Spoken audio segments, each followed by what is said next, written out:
जय Hind dear student. आज की लेक्चर में हम लोग बात करेंगे commercial unit of electrical energy. बेटे यहाँ पर इलेक्ट्रिकल एनर्जी की बात कर रहे हैं तो सबसे पहले हम अगर एनर्जी देखें तो एनर्जी क्या है, तो एनर्जी को हम लोग W से रिप्रेजेंट करते हैं और जितना हम लोग काम करते हैं उसका जो कर पाते हैं, कोई भी वर्क जो भी हम कर पाते हैं वो जिस वजह से कर पाते हैं उसे एनर्जी की वजह से ही कर पाते हैं। एनर्जी को ई से रिप्रेजेंट करते हैं, लेकिन जो भी हम काम कर पा रहे हैं वो जिसकी वजह से कर पा रहे हैं वो एनर्जी की उसके पीछे का कारण है। तो इसका मतलब एनर्जी को हम W के रूप में मेजर करते हैं, या आप ऐसे कह लें कि energy is measured in the term of the work done. Work done के टर्म में मेजर करते हैं और वर्क डन को W से रिप्रेजेंट करते हैं। वर्क डन को W से रिप्रेजेंट करते हैं। इसका ये मतलब हुआ कि अगर मैं यूनिट ऑफ एनर्जी की बात करूँ, यूनिट ऑफ एनर्जी की बात करूँ तो ये ठीक क्या हो जाएगा, यूनिट ऑफ वर्क डन हो जाएगा, यूनिट ऑफ वर्क डन हो जाएगा। और अगर मैं वर्क डन की यूनिट लिखूँ तो वर्क की यूनिट क्या हो गई, वर्क की यूनिट हो जाएगी unit of work, unit of work ये जूल हो जाएगा। लेकिन बेटे एक बात बताना, ये जूल तो फिजिक्स में हम लोग लिखते हैं, लेकिन कहीं पर जब कभी भी आप मार्केट में जाते हो, खाने पीने के ऑब्जेक्ट सब्जेक्ट जो कुछ भी हो खरीदते हो, तो उस पर क्या कभी जूल आपने देखा है? तो कभी नहीं देखा होगा। खाने पीने की चीज़ पर तो कैलोरी लिखा हुआ होता है, लेकिन आप जब किसी मशीनरी या किसी अदर स्टोर पर जाते हो और ऐसे ऑब्जेक्ट को खरीदते हो जिसमें कुछ कॉमर्शियल यूज के लिए होता है, जैसे कुछ खेती किसानी या अदर कुछ मैकेनिकल वर्क जिससे कर सकते हो, तो उस पर कैलोरी भी नहीं लिखी हुई होती है ना, तो जूल लिखा हुआ होता है, उस पर एक अलग यूनिट ही लिखा हुआ होता है। ठीक है, जैसे आप एग्जांपल दूं, आपके घर में बिजली के मीटर में कभी आपने देखा है जूल में जो इलेक्ट्रिकल एनर्जी आपने खर्चा किया उसका जूल में बिल आ रहा है? नहीं आता है, उसका किलोवाट आवर में बिल आता है। तो ये किलोवाट आवर जो है वो इलेक्ट्रिक एनर्जी का एक कॉमर्शियल यूनिट है।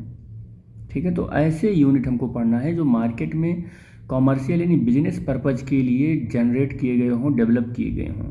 तो एनर्जी की एक ऐसी यूनिट इस लेक्चर में पढ़ना है जिसको हम बिजनेस में यूज करते हों, यूनिट की एनर्जी की यूनिट को हम बिजनेस के तौर पर यूज करते हों।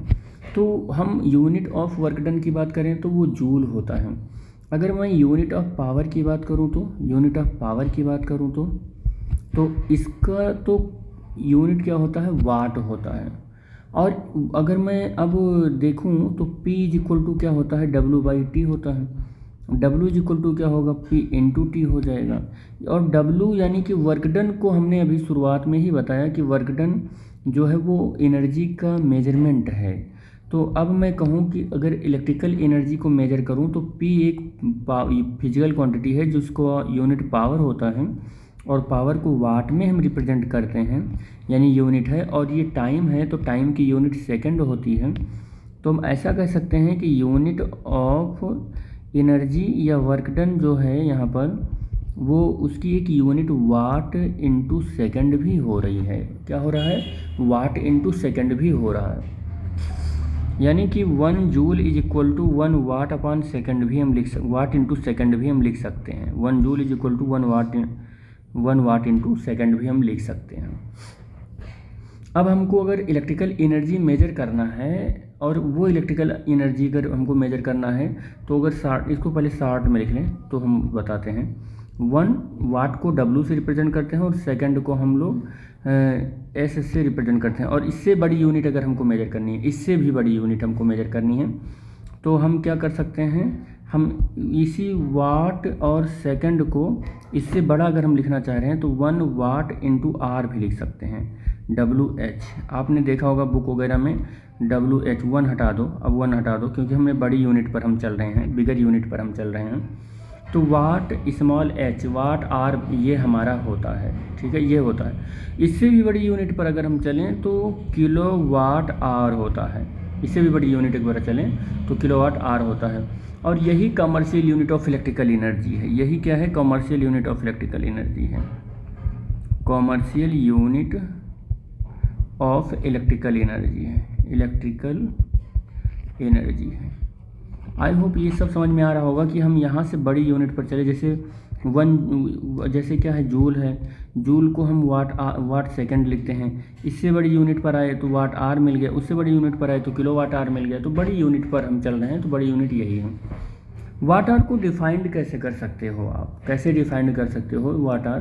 तो मैं इसकी डेफिनेशन भी लिख दे रहा हूँ कि वाट आर को आप कैसे डिफाइंड करोगे, वाट आवर को कैसे डिफाइंड करोगे। तो वाट आवर को डिफाइंड करने के लिए हम इसका डेफिनेशन लिख रहे हैं, वन वाट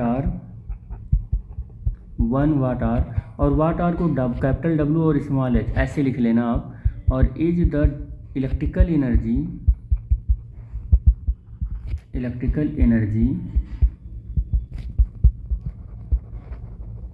कंज्यूम्ड, चलो यहाँ लिख देता हूँ, consumed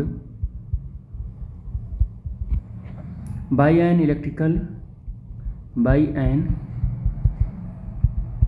electrical appliance of power 1 watt when it is used for 1 hour। यही है, अगर हम किसी इलेक्ट्रिकल अप्लायंस को 1 घंटे तक यूज करें और वो 1 वाट का पावर ले, 1 घंटे तक इलेक्ट्रिकल अप्लायंस को यूज किया और 1 वाट का पावर उसने लिया, तो हम उससे बोलेंगे कि इसने जो एनर्जी कंज्यूम कर रखी है वो 1 वाट आर है। क्या है? 1 वाट आर है। यानी कि 1 वाट आर या 1 watt hour is equal to 1 watt into 1 hour. यही तो हमने लिखा, यही डेफिनेशन तो हमने लिखा है, यही डेफिनेशन ना लिखा हमने कि 1 वाट आवर एक ऐसी इलेक्ट्रिकल एनर्जी है जो किसी इलेक्ट्रिकल अप्लायंस ने 1 वाट का पावर कंज्यूम कर रखा है 1 घंटे के अंदर। ठीक है, अब अगर मैं 1 वाट एज इट इज जैसे लिख लूँ और 1 आवर को अगर मैं कन्वर्ट करना चाहूँ तो 1 घंटे में 3600 सेकेंड होता है, और 1 वाट इज इक्वल टू क्या हो जाएगा? कैपिटल डब्ल्यू लिख दो बस, 3600 सेकेंड हो जाएगा। और ये कितना हो जाएगा? 3600 वाट सेकंड हो जाएगा। इसका मतलब 3600 जूल भी तो लिख सकते हैं। 1 watt hour equal to 3600 joule भी आप लिख सकते हो। ठीक है, थोड़ा सा आपको और बता दूं कि इसकी एक यूनिट हमने और बताई थी। देखो यहाँ पर वाट आर के बाद हमने आपको किलो वाट आर बताया था। किलो वाट आर क्या होता है ये भी आप ध्यान से देख ही लो कि किलो वाट आर क्या होता है, किलो वाट आवर क्या होता है, किलो वाट आवर क्या होता है। तो 1 किलो वाट आवर, यही जो ऊपर लिखा है वहीं सारी जगह पर, जहाँ पर देखो ये 1 वाट था तो 1 किलो वाट आवर लिख दो बस, और कुछ नहीं करना है। तो 1 किलो वाट आवर यानी कि kWh is the electrical energy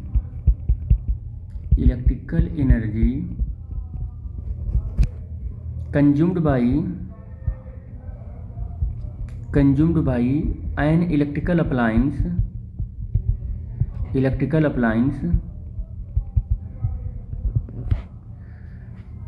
of power 1 kilowatt when it is used for 1 hour. अगर कोई इलेक्ट्रिकल अप्लायंस आपने 1 घंटे तक यूज किया और उसने 1 किलो वाट का पावर ले लिया तो उसे 1 किलो वाट आर बोलेंगे। इसी को 1 किलो वाट आर बोलेंगे। क्या बोलोगे आप? कह रहा है कि 1 किलो वाट आर एक ऐसा इलेक्ट्रिकल एनर्जी है जो किसी इलेक्ट्रिकल अप्लायंस को यूज करते हो तो उसने 1 किलो वाट की पावर को कंज्यूम किया 1 घंटे में। तो 1 घंटे में 1 आवर में अगर 1 किलो वाट पावर का एनर्जी कंज्यूम कर लिया है तो वो 1 किलो वाट आर हो गया। अगर 1 किलो वाट आर को मैं कन्वर्ट करता हूँ तो 1 किलो का मतलब 10⁻³ हो जाएगा और ये वाट हो जाएगा। और आवर को मैं अगर कन्वर्ट करता हूँ तो 60 × 60 ये सेकंड हो जाएगा।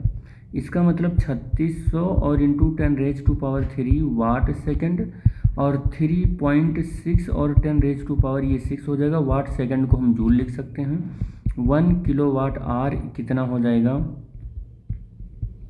ये हो जाएगा 3 × 10⁻⁶ जूल हो जाएगा। तो ये आपका क्या हो जाएगा, इलेक्ट्रिकल एनर्जी बन जाएगी। बेसिकली जो हमने ये कैलकुलेट किया 1 किलोवाट आवर, जब कभी भी हमारे घरों में जो इलेक्ट्रिक बिल होता है आता है, या जो कुछ भी इलेक्ट्रिकल एनर्जी का हम कॉस्ट पे करते हैं, तो हम इसी को क्या बोलते हैं, 1 यूनिट बोल देते हैं। क्या बोलते हैं, 1 यूनिट बोल देते हैं। तो घरों में जो इलेक्ट्रिकल एनर्जी का बिल आता है वो यूनिट के बेसिस पर आता है, ना कि आप जूल में बिल पे करते हो, तो वो आपको किलोवाट आवर पर ही बिल आता है। तो इस तरीके से इस लेक्चर में बस बेटे इतना ही करेंगे, और हम लोग नेक्स्ट लेक्चर में बात करने वाले हैं पावर रेटिंग क्या होता है of the common electrical appliance का, ये देखेंगे। ठीक है बेटे, thanks for watching the video, thank you.